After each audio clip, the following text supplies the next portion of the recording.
கேரளாவில் ரசம் எப்படி வைக்கிறாங்கங்கிறத பார்த்துடலாம். குருமிளகு, சீரகம், 2-3 வெங்காயம், பூண்டு, இஞ்சி சேர்த்துவாங்க இங்கே. இதை மிக்சியில் ஒரு க்ரஷ் பண்ணிவிட்டு வந்துடலாம்.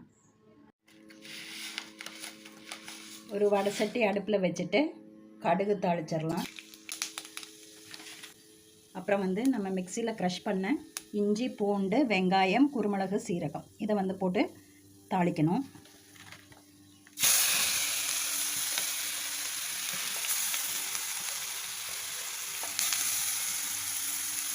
கொஞ்சம் கருவேப்பிலை,